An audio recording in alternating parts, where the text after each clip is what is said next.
Shalom jemaat Tuhan. Saya Pastor Yar, selamat datang di ibadah tengah minggu ICA Jemaat Indonesia Hong Kong.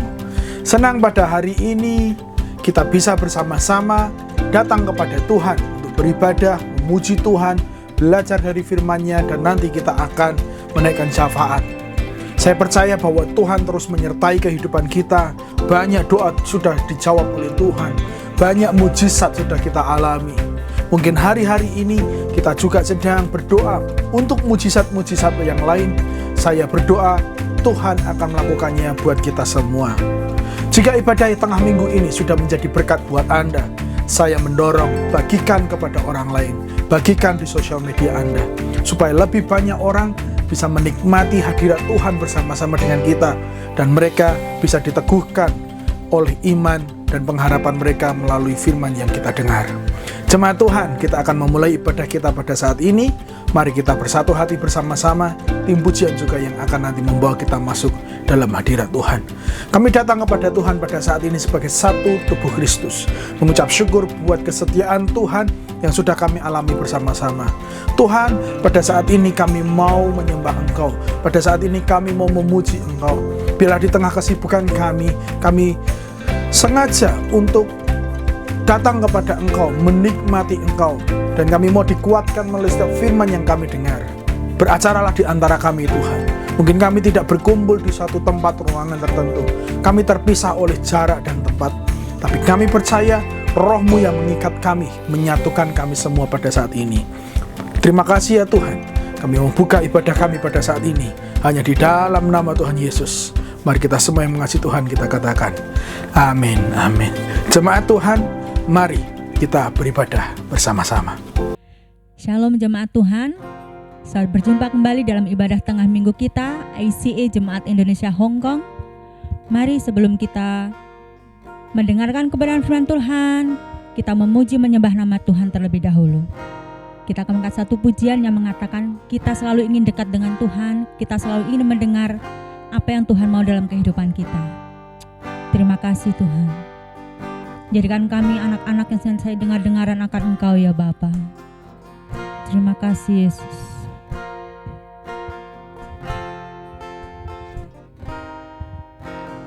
Ku ingin selalu dekat, mendengar suara-Mu Bapa, lebih dari segalanya. Ku ingin mengenal-Mu, rahasia hati-Mu, hanya itu rinduku. Memilih-Mu bagian yang terbaik, selamanya tak akan terganti. Harta yang paling berharga hanya Kau Yesus selamanya. Engkaulah harta yang paling berharga dalam kehidupan kami ya Tuhan. Terima kasih Yesus. Ku ingin selalu dekat, mendengar suara-Mu Bapa, lebih dari segalanya. Ku ingin mengenal-Mu, rahasia hati-Mu, hanya itu rinduku. Memilih-Mu bagian yang terbaik, selamanya tak akan terganti. Harta yang paling berharga hanya Kau Yesus selamanya. Memilih-Mu bagian yang terbaik, selamanya tak akan terganti. Harta yang paling berharga hanya Kau Yesus selamanya. Memilihmu bagian yang terbaik, selamanya tak akan terganti. Harta yang paling berharga hanya Kau Yesus selamat. Mari jemaat Tuhan lebih lagi katakan, Memilihmu bagian yang terbaik, selamanya tak akan terganti. Harta yang paling berharga hanya Kau Yesus selamanya. harta yang paling berharga, Harta yang paling berharga, harta yang paling berharga, harta yang paling berharga, satu yang paling berharga, satu yang paling berharga hanya Kau Yesus selamanya. oh hanya Kau selamanya Tuhan. Kami mau menyembah-Mu, tinggikan nama-Mu Tuhan. Kaulah bagian yang terbaik, oh Yesus, Engkau segalanya. Memilih-Mu dalam hidup kami, tiada yang lain, hanya Kau satu, hanya Kau rinduku. Haleluya, haleluya. Terima kasih Tuhan, terima kasih. Kau sungguh baik, Kau sungguh baik. Terima kasih Yesus, Kaulah harta yang terindah, Kaulah harta yang termulia. Syukur, terima kasih Tuhan.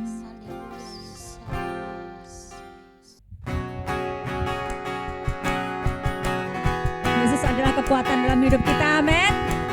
Haleluya. Kita mau mengangkat tangan kita mau bersorak bagi Tuhan kita.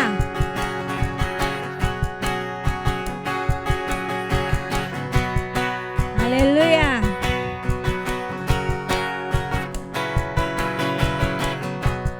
Yesus, Kau kekuatan di hidupku, takkan gentar langkahku. Kau angkat tanganku di saat ku jatuh, Kaulah sumber kuatku. Lembah yang kelam kan ku lewati, sebab Engkau sertaku. Dengan imanku ku diselamatkan oleh kuasa Yesusku. Mari angkat tangan kita. Ku angkat tanganku, ku sorakan haleluya. Nama-Mu berkuasa, surga bumi nyatakan. Ku ku nyatakan kau hebat, Allah yang perkasa, berkuasa selamanya.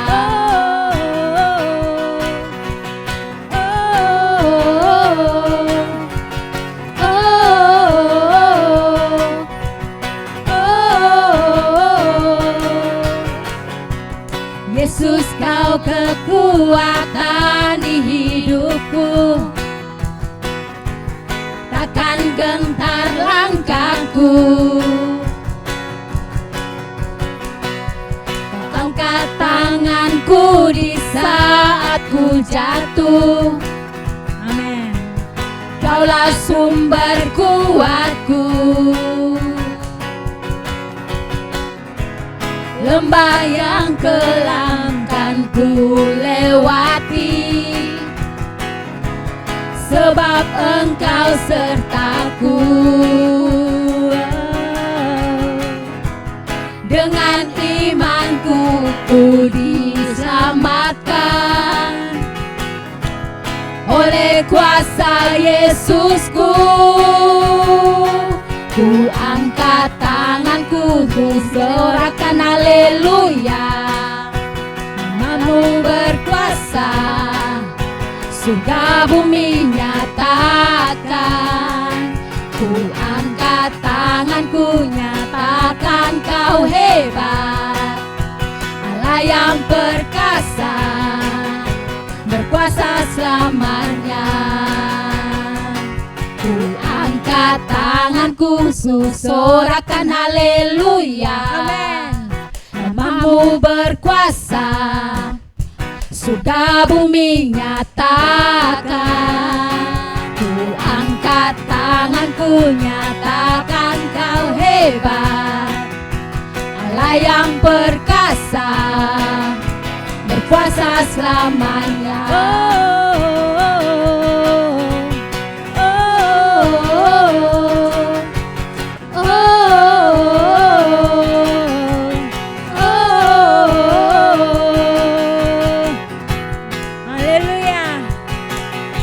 Berkuasa dalam hidup kita, amin.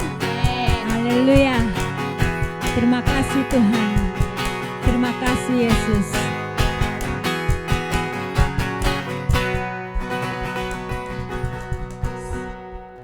Haleluya, saatnya kita akan merenungkan firman Tuhan bersama-sama. Hari ini renungan kita saya beri judul mengalami mujizat. Jemaat Tuhan, kapan Anda terakhir kali mengalami sebuah mujizat? Apapun itu bentuk mujizatnya, mungkin dalam kehidupan keluarga, ekonomi, pekerjaan. Kapan terakhir kali Anda mengalami mujizat? Atau Anda hari-hari ini sedang mengharapkan sebuah mujizat? Anda sedang berdoa untuk sesuatu, Anda sedang menggumulkan sesuatu terjadi, supaya Tuhan mengerjakan sesuatu dengan tangannya dia ulurkan, sehingga yang besar terjadi atas kehidupan kita. Mungkin ada banyak jawaban doa yang belum Tuhan jawab sampai hari ini. Kita masih terus menunggu dan menunggu. Kapankah Anda terakhir mengalami mujizat? Dan biarlah firman Tuhan hari ini bisa mengingatkan kita semua terus percaya bahwa Allah adalah pembuat mujizat sejati. Bahwa mujizat masih terjadi hari ini. Bahwa Dia masih sanggup melakukan yang tidak dapat dilakukan oleh manusia. Tuhan sanggup memberikan mujizat buat kita semua. Hari ini kita akan belajar dari seorang tokoh Alkitab yang pernah mengalami mujizat. Saya percaya bahwa cerita yang akan kita renungkan ini mengandung sebuah prinsip ilahi yang sanggup membuat kita juga mengalami mujizat yang sama. Kita sanggup melihat mujizat yang besar atas kehidupan kita.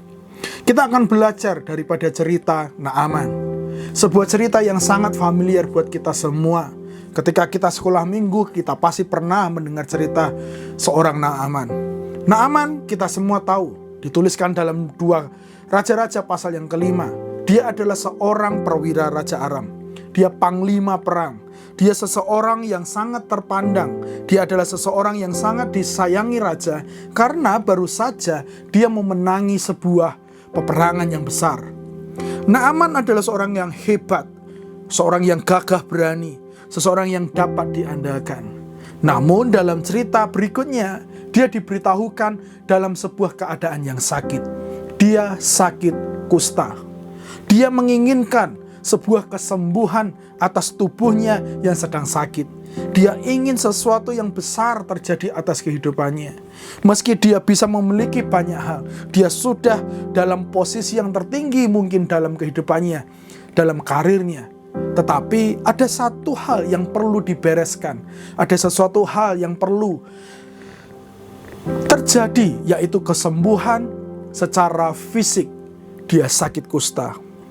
2 Raja-Raja pasal 5 ayat 2 dan 3 memberitahu berikutnya bahwa ada seorang perempuan, anak kecil, yang baru saja dibawa oleh tentara Aram dari Israel karena hasil daripada peperangan itu.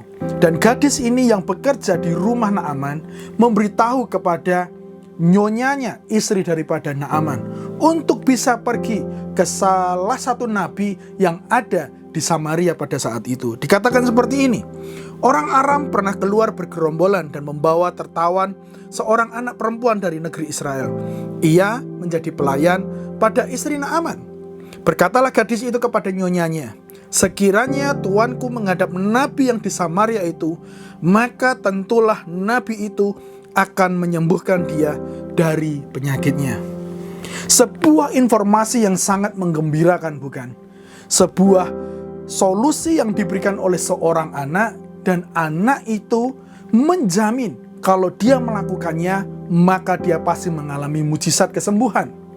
Karena anak tadi berkata, sekiranya tuanku menghadap nabi yang di Samaria itu, maka tentulah, ada sebuah kata jaminan di sana. Pastilah, tentulah dia akan menyembuhkan dia dari penyakit itu. Namun meski informasi tadi sangat valid, meski informasi tadi sangat menjanjikan, Naaman tidak langsung mengalami kesembuhan itu. Naaman tidak langsung mengalami mujizat itu.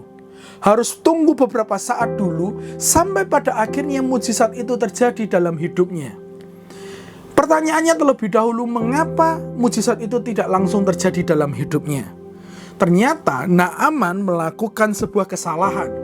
Ada beberapa kesalahan yang dia lakukan sehingga informasi tadi tidak langsung dia alami dalam hidupnya.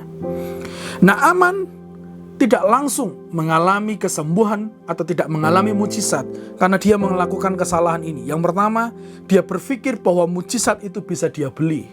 Di ayat yang keempat sampai 5 berkata seperti ini, lalu pergilah Naaman memberitahukan kepada tuannya, begini-beginilah dikatakan oleh gadis yang dari negeri Israel itu.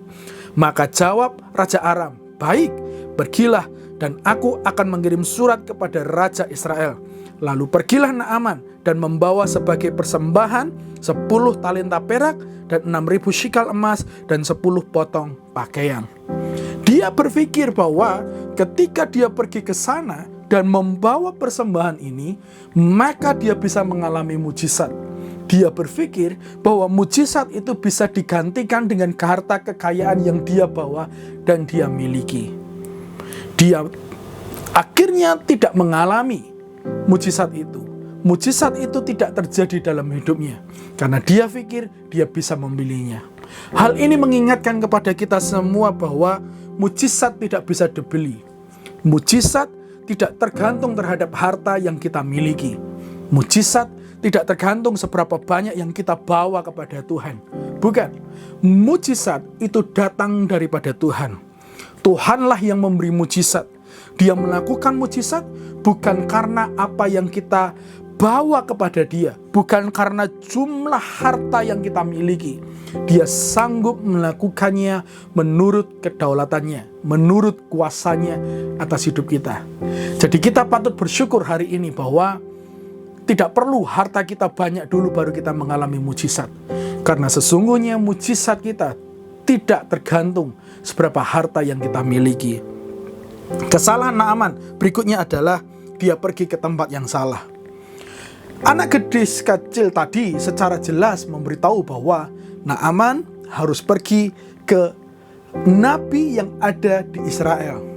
Namun setelah dia berbicara kepada Raja Aram, malahan dia pergi ke Raja Israel sesuai dengan nasihat atau instruksi yang diberikan oleh Raja Aram. Dia salah alamat. Dikatakan seperti ini di ayat yang ke-6. Ia menyampaikan surat itu kepada Raja Israel yang berbunyi, sesampainya surat ini kepadamu, maklumkanlah kiranya bahwa aku menyuruh kepadamu Naaman pegawaiku, supaya engkau menyembuhkan dia dari penyakit kustanya. Naaman pergi ke tempat yang salah. Naaman pergi ke seseorang yang salah. Seharusnya pergi ke nabi di Israel, bukan kepada Raja Israel. Hari ini, di poin yang kedua ini, daripada kesalahan Naaman, kita belajar bahwa Yesus adalah tempat pemberi mujizat yang sejati. Seringkali orang tidak mengalami mujizat karena dia pergi ke tempat yang salah. Dia pikir bahwa pergi ke seseorang yang penuh dengan urapan sanggup menyembuhkan dia. Mungkin banyak orang merekomendasikan untuk kita pergi ke tempat, ke gereja tertentu, ke seseorang tertentu yang penuh urapan, sanggup membuat dia mengalami kesembuhan. Tetapi yang harus kita ingat bahwa pemberi mujizat itu adalah Tuhan. Jadi kita harus taruhkan iman kita, percaya kita datang kepada Tuhan itu sendiri.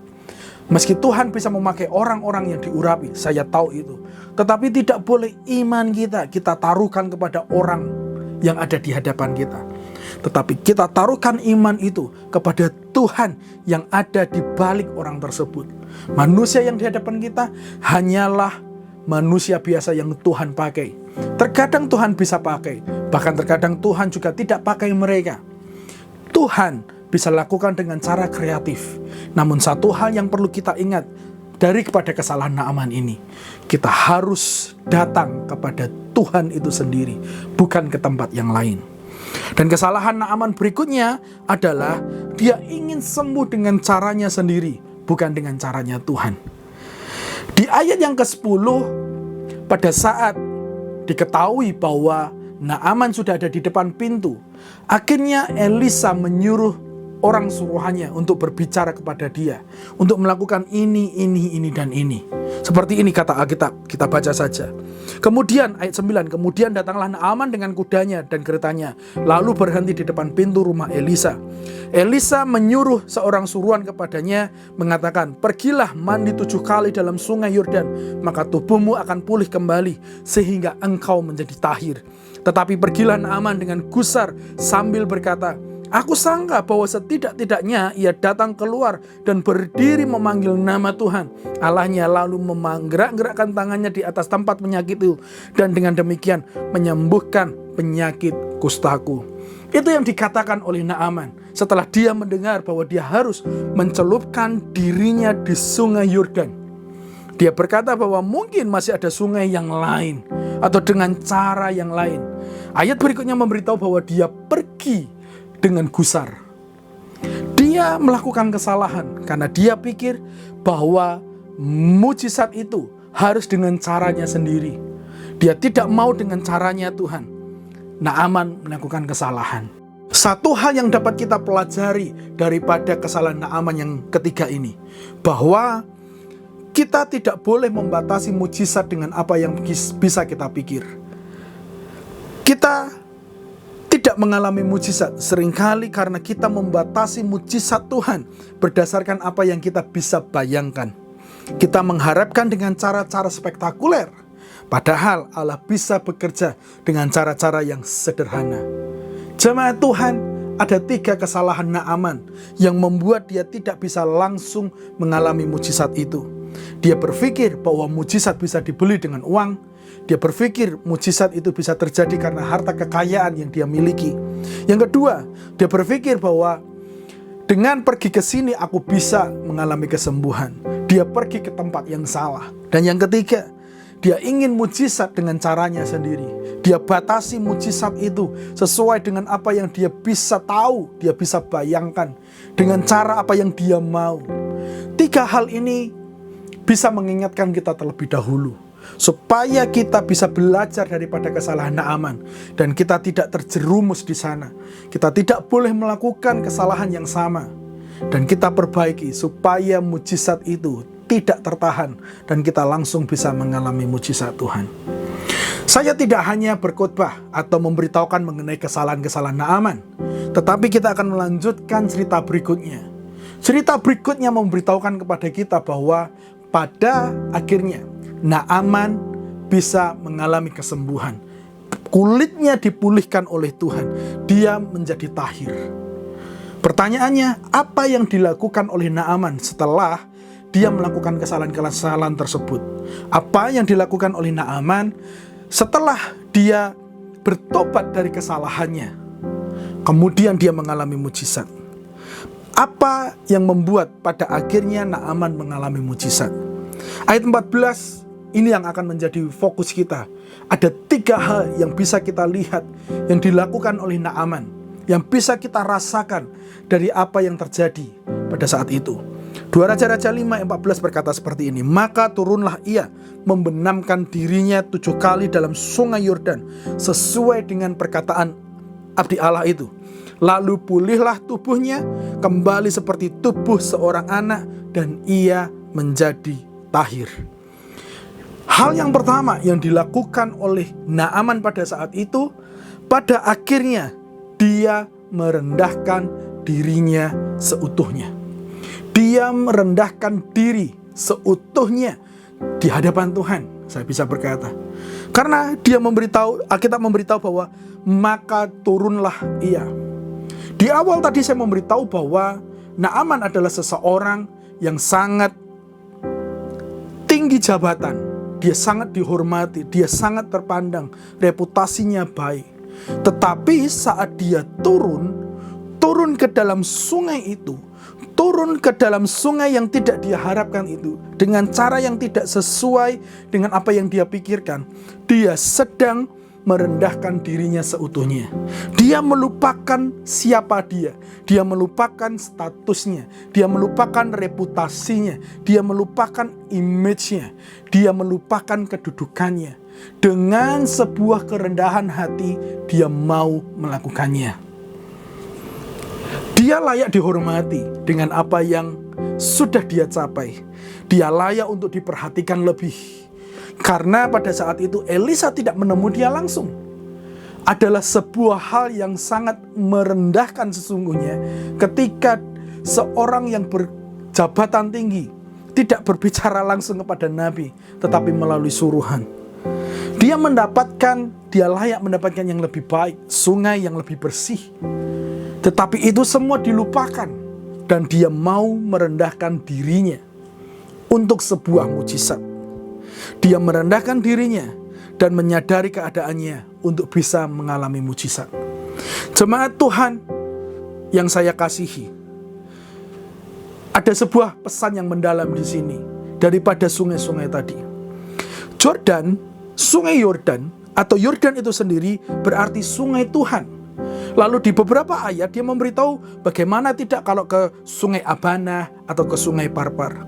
Abana memiliki arti manusia yang membuat kekuatan dan keamanan.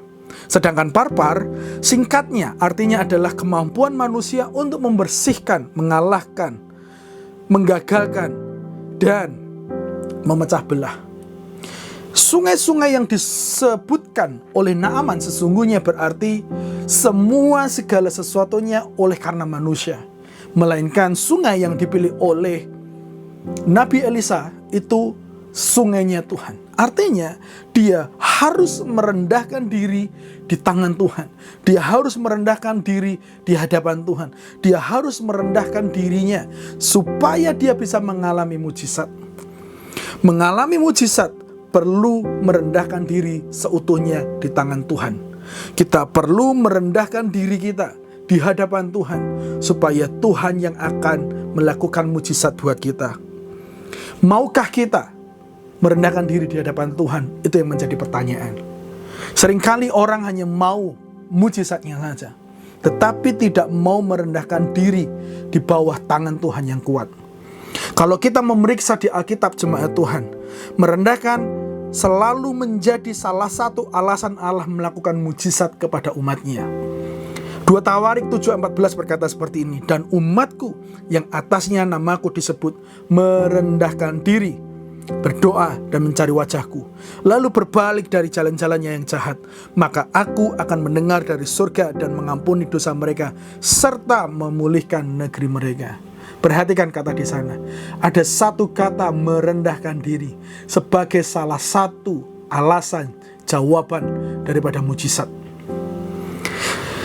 Bagaimana Pak saya bisa merendahkan diri saya? Salah satu cara kita bisa merendahkan diri kita di hadapan Tuhan adalah dengan memiliki sebuah kesadaran seberapa kita membutuhkan Tuhan dalam hidup kita.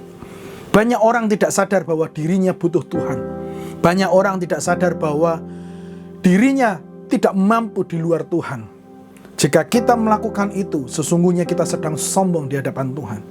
Jemaat Tuhan, saya mendorong, mari kita semua belajar merendahkan diri, menganggap bahwa diri kita butuh pertolongan Tuhan. Kita butuh Tuhan itu bekerja atas hidup kita. Jangan biarkan kesombongan menghalangi mujizat Anda. Rendahkanlah dirimu di hadapan Tuhan dan di hadapan sesama. Setiap orang yang mau merendahkan diri pasti akan melihat mujizat Tuhan, pasti akan mengalami mujizat Tuhan. Yang kedua, apa yang dilakukan oleh Naaman? Setelah dia merendahkan diri, dia taat seluruhnya. 2 Raja 5 ayat 14 berkata di frasa berikutnya, ia membenamkan dirinya 7 kali dalam sungai Yordan sesuai dengan perkataan abdi Allah itu. Naaman taat seluruhnya. Naaman tidak setengah-setengah, Naaman tidak hanya sebagian. Dia melakukannya seluruhnya. Dia taat untuk membenamkan di sungai yang tidak sesuai dengan harapannya. Dia taat untuk membenamkan di sungai dengan jumlah yang diberitakan oleh Nabi Elisa. Ketika disuruh 7 kali, dia tidak berhenti di benaman kelima, tidak berhenti di benaman yang keenam. Dia melakukannya 7 kali sesuai dengan apa yang diperintahkan. Dia taat seluruhnya sesuai dengan apa yang Elisa perintahkan melalui orang suruhannya. Meski bukan langsung kepada dia, tetapi dia taat seluruhnya melakukan apa yang sudah diperintahkan. Hal ini mengingatkan kita semua bahwa kita juga perlu taat seluruhnya. Kita tidak boleh hanya taat sebagian daripada apa yang Tuhan perintahkan. Pertanyaan buat kita semua, bagaimana ketaatanmu kepada Tuhan? Seberapa ketaatan yang kita lakukan selama ini? Sudahkah seluruhnya? Sebagian? Setengah? Atau hampir tidak taat sama sekali? Sudahkah kita melakukan semua, mentaati semuanya? Atau hanya sesuai dengan apa yang kita pikirkan cukup untuk dilakukan? Dalam pelayanan Yesus, Yesus selalu memerintahkan sesuatu untuk dilakukan supaya mujizat terjadi. Dan ada unsur ketaatan di sana. Petrus adalah orang yang selalu dekat dengan Yesus. Menurut saya dia juga mengalami mujizat yang banyak sekali. Dan alasan daripada Petrus mengalami mujizat adalah dia taat seluruhnya. Dia taat kepada apa kata Yesus. Yesus pernah menyuruh, bertolaklah ke tempat yang dalam dan tebarkanlah jalamu untuk menangkap ikan. Lalu di ayat kelima Lukas 5 berkata seperti ini, Guru, telah sepanjang malam kami bekerja keras dan kami tidak menangkap apa-apa. Tetapi karena engkau menyuruhnya, aku akan menebarkan jala juga. Dan setelah melakukannya, mereka menangkap sejumlah besar ikan, sehingga jala mereka mulai koyak. Wow, luar biasa. Jalannya mulai koyak. Oleh karena apa? Oleh karena sebuah ketaatan. Ketaatan kepada Tuhan selalu membawa sebuah mujizat. Kalau kita mau taat seluruhnya kepada Tuhan, tidak setengah-setengah, tidak kita pilih-pilih, maka itu akan membawa kita kepada sebuah pengalaman mujizat. Lakukanlah hal-hal dengan cara Tuhan, bahkan ketika itu mungkin tidak masuk akal bagi Anda. Saya tahu tidak mudah mentaati Tuhan, tapi kalau kita bisa melakukannya taat seluruhnya, maka itu akan membawa kita kepada sebuah pengalaman mujizat. Yang ketiga, apa yang kita bisa pelajari? Naaman, dia percaya sepenuhnya. Naaman melakukannya karena dia memiliki harapan yang besar untuk bisa disembuhkan, untuk bisa mengalami mujizat. Karena di frasa tadi, dia menganggap Elisa itu, nabi itu, sebagai abdi Allah. Dia berharap bahwa Allah yang disembah oleh Elisa itu bisa menyembuhkan dia. Naaman melakukannya dengan sebuah kepercayaan. Naaman mungkin tidak mengenal iman, tetapi dia sangat berharap, dia percaya bahwa kalau saya melakukan ini, kesembuhan terjadi.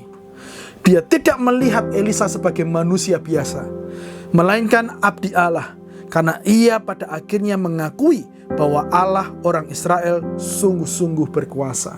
Di ayat yang ke-15 dia berkata bahwa akhirnya saya tahu tidak ada Allah di tempat lain, tetapi ada Allah di Israel, di tempat ini, di mana berkuasa dan sanggup melakukan mujizat. Itu dikatakan kira-kira di ayat yang ke-15. Dia melakukan pengakuan bahwa adanya kedaulatan Allah setelah dia mengalami mujizat. Dia sangat percaya saat melakukannya, dan kemudian dia menjadi percaya kepada Allah orang Israel itu. Percayalah kepada Allah sepenuhnya, karena ia adalah pembuat mujizat sejati. Masihkah engkau percaya kepada Allah itu? Masihkah engkau percaya kepada Allah kita yang penuh dengan kuasa itu? Jangan sampai peristiwa yang di sekitar kita itu membuat percaya kita menjadi turun, membuat percaya kita menjadi hilang, atau kita menjadi ragu terhadap firman-Nya. Teruslah percaya kepada Tuhan, karena Tuhan sanggup melakukan mujizat dalam hidupmu. 3 hal yang dilakukan oleh Naaman, sehingga pada akhirnya dia mengalami mujizat Tuhan. Naaman, dia merendahkan diri seutuhnya, dia taat seluruhnya, dan dia percaya sepenuhnya. Jemaat Tuhan, biarlah prinsip-prinsip Alkitabiah ini dapat mendorong kita untuk melakukannya, dan sampai pada akhirnya kita bisa melihat mujizat Allah.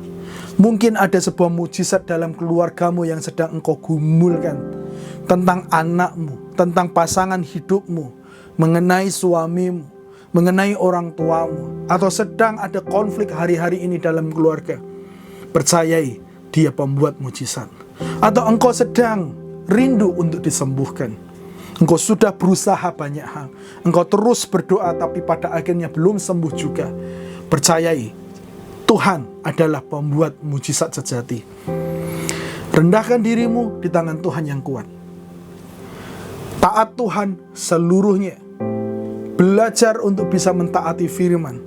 Dia percaya sepenuhnya juga, dan itu harus kita lakukan. Percayalah kepada Allah, dia sanggup memberikan mujizat bagimu. Hari ini saya mau berdoa buat kita semua, supaya Anda bisa mengalami mujizat yang besar daripada Tuhan.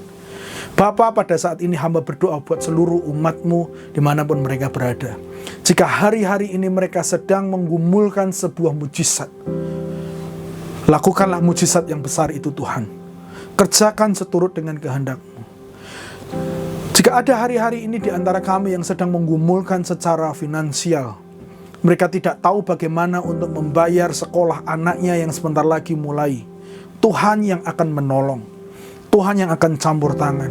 Mungkin uang mereka tidak cukup, tapi hamba percaya Engkau pembuat mujizat.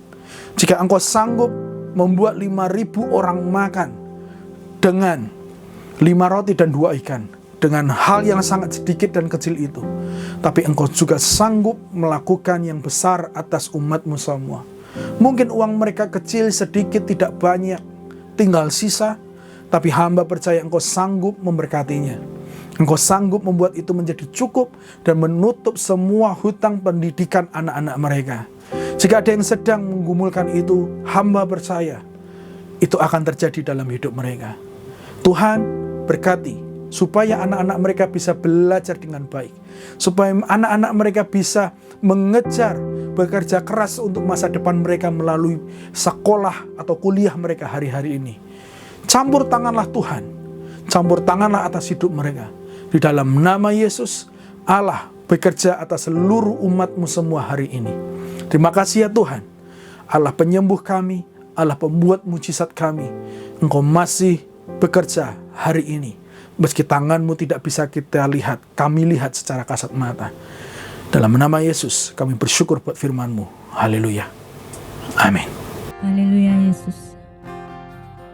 Terima kasih buat kebenaran firman-Mu ya Bapa. Biarlah firman yang disampaikan oleh hamba-Mu boleh menjadi rema dalam kehidupan kami Tuhan. Sehingga kami boleh semakin serupa dengan Engkau Tuhan. Dan kami boleh menjadi pelaku-pelaku firman-Mu ya Bapa. Terima kasih Tuhan. Engkaulah jawaban dari setiap doa-doa kami ya Bapa. Terpujilah nama-Mu Yesus.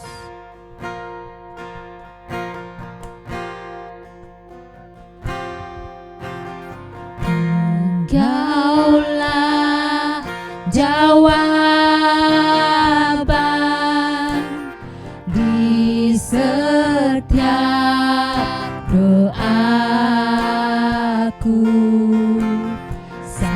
saat ku menyembah. Roh-Mu bekerja.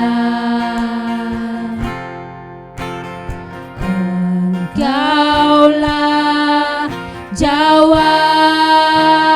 jawaban di setiap doaku saat ku menyembah. Roh-Mu bekerja. Tuhan, ku percaya kuasa-Mu sempurna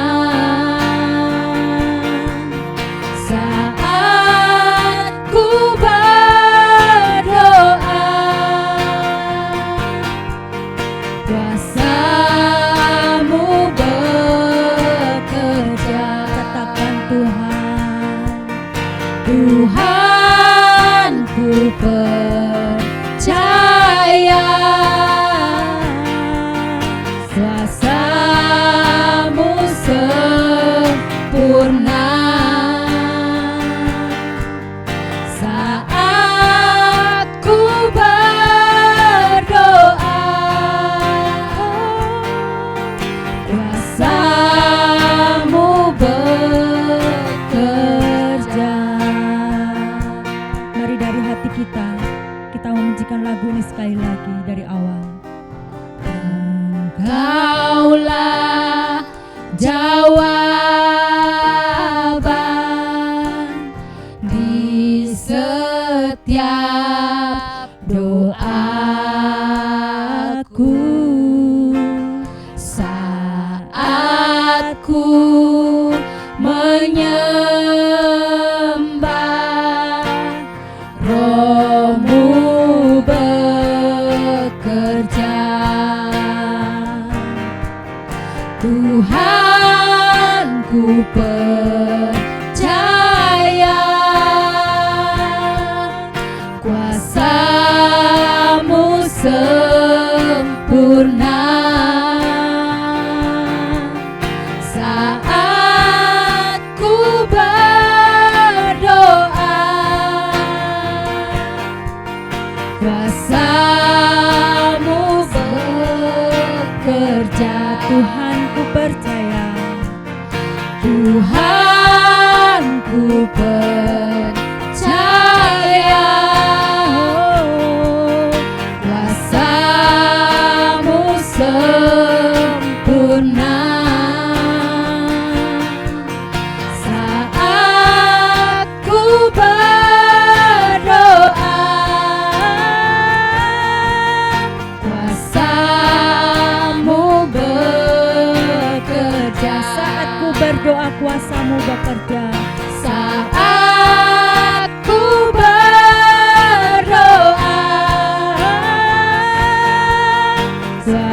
Kuasa-Mu bekerja. Terima kasih Tuhan. Kami percaya percaya Tuhan ketika kami berdoa, kuasa-Mu akan bekerja dalam kehidupan kami ya Bapa. Terima kasih Yesus. Terima kasih Tuhan. Terpujilah nama-Mu ya Bapa.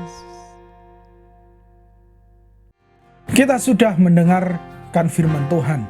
Saya terus berdoa supaya Anda, seluruh jemaat, terus mengalami mujizat yang daripada Tuhan. Apapun yang sedang engkau doakan, percayai Dia Tuhan yang sanggup membuka jalan, dan Dia masih pelaku mujizat sejati dalam kehidupan kita. Saatnya kita akan menaikkan syafaat kita bersama-sama kepada Tuhan. Ada beberapa hal yang perlu kita doakan bersama-sama pada saat ini. Yang pertama, kita akan berdoa buat mereka yang sakit. Ada seorang jemaat yang mohon didoakan buat anak yang dia jaga, anak daripada majikannya yang sedang sakit muntaber. Kita berdoa supaya Tuhan lakukan mujizat terhadap anak ini.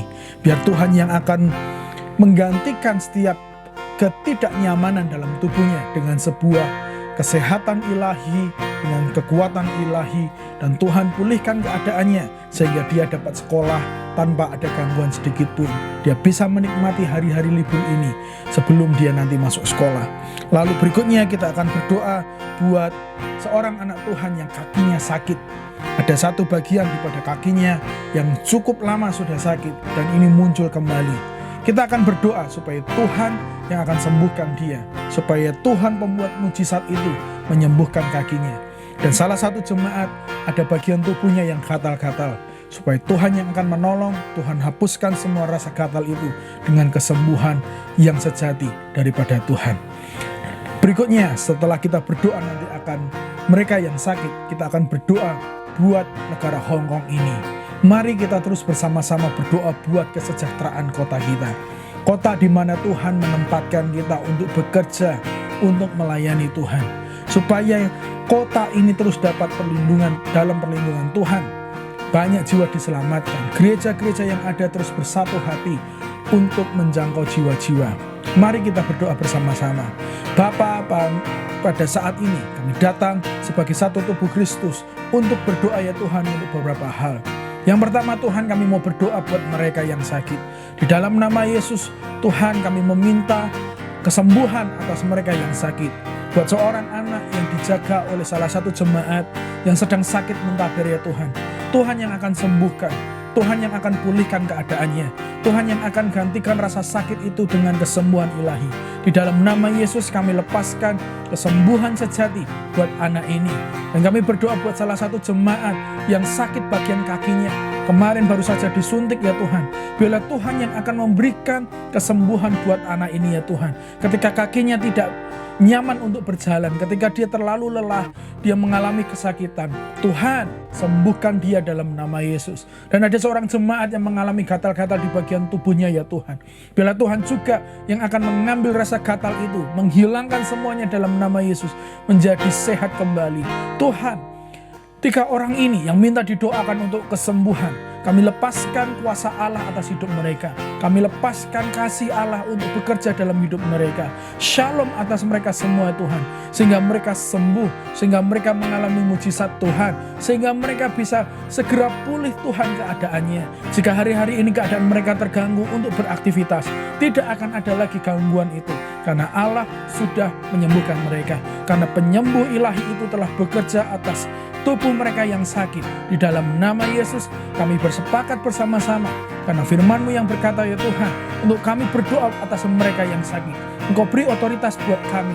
Maka pada saat ini kami bersatu hati bersepakat di dalam nama Yesus meminta kesembuhan yang daripada Tuhan. Kami percaya ada sebuah kesaksian bahwa mereka sudah disembuhkan oleh Engkau sendiri ya Tuhan.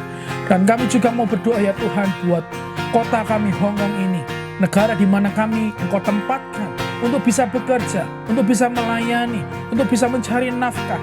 Tuhan, tolong bangsa ini, supaya bangsa ini terus dalam keamanan yang daripada Tuhan. Jika ada isu-isu politik, isu-isu sosial apapun itu, semuanya dapat menjadi baik kembali. Kami percaya Engkau lah Tuhan atas negara ini. Engkau berdaulat sepenuhnya. Kami berdoa Tuhan buat para pemimpin yang ada, supaya mereka mampu bekerja dengan rasa takut akan Tuhan. Mereka bekerja buat kemajuan kota ini, buat pemulihan kota ini. Tuhan, kami serahkan kota Hong Kong dalam tangan-Mu. Engkau yang memerintah ya Tuhan, untuk kami mendoakan kesejahteraan di mana kami berada. Maka di dalam nama Yesus, sejahterakanlah kota ini ya Tuhan. Dan kami berdoa ya Tuhan, buat gereja-gereja yang ada di Hong Kong ini, dari denominasi apapun, setiap gereja yang berdiri di atas firman Allah, setiap gereja yang menyembah Yesus sebagai Tuhan dan Juru Selamat, setiap gereja supaya mau bersama-sama bergandengan tangan menjangkau jiwa-jiwa yang terhilang, dari etnik apapun, mau gereja internasional ataupun bukan ya Tuhan. Kami mau terus mencari Tuhan dan menjangkau jiwa-jiwa, supaya ada unity, kesatuan satu dengan yang lain ya Tuhan. Kami serahkan ke dalam tangan Tuhan setiap agenda-agenda, planning-planning yang sedang dibuat oleh setiap gereja yang ada untuk memperlebar kerajaan-Mu di kota ini. Kami bersepakat, kami mendukung satu dengan yang lain. Biarlah Tuhan yang memakai kami semua, setiap hamba-hamba Allah yang tinggal di kota ini. Berkati mereka semua. Kami berdoa buat keluarga mereka, Tuhan yang melindungi, jagai, supaya mereka terus dapat melayani dengan baik, menjangkau jiwa lebih lagi ya Tuhan, dan memperlebar kerajaan-Mu di kota ini. Terima kasih ya Tuhan. Inilah dua pokok doa kami yang kami naikkan bersama-sama. Biarlah Tuhan menjawabnya, biarlah Tuhan bekerja, biarlah Tuhan yang akan menjadikannya seturut dengan kehendak-Mu dan waktu-Mu saja ya Bapa. Kami sungguh percaya Tuhan kami hidup, sungguh kami percaya Tuhan kami adalah pembuat mujizat. Terima kasih ya Tuhan, saatnya kami mau berpisah, menutup ibadah kami pada saat ini. Biarlah Tuhan yang akan menyertai kami semua, biarlah Tuhan yang akan mendengar setiap seruan hati kami ketika kami berdoa secara pribadi. Biarlah apapun yang dikerjakan oleh seluruh umat-Mu dengan tangan mereka akan menjadi berhasil. Tuhan yang akan terus berkenan atas hidup mereka. Tuhan yang akan terus menggenapi setiap janji-Mu yang tertulis dalam Alkitab dalam kehidupan mereka. Terima kasih ya Tuhan, kami sungguh bersyukur memiliki Allah yang seperti Engkau. Jemaat Tuhan, mari kita menutup ibadah kita pada saat ini, dan angkatlah kedua tangan-Mu, dengarkanlah firman Tuhan, dan terimalah berkat-Nya. Tuhan memberkati engkau dan melindungi engkau. Tuhan menyinari engkau dengan wajah-Nya dan memberi engkau kasih karunia. Tuhan menghadapkan wajah-Nya kepadamu dan memberi engkau damai sejahtera-Nya. Biarlah kasih anugerah, limpah rahmat daripada Tuhan Yesus Kristus, serta persekutuan yang indah dengan Roh Kudus mengawali setiap kehidupan kita, keluar masuk kita mulai hari ini sampai kekal selama-lamanya. Kami terima berkat-Mu ya Bapa. Kami tutup ibadah kami dalam nama Yesus. Haleluya. Amin, amin, amin. Jemaat Tuhan, senang kita bisa beribadah bersama-sama, dan waktunya kita akan berpisah. Sampai jumpa minggu depan, dan Tuhan Yesus memberkati.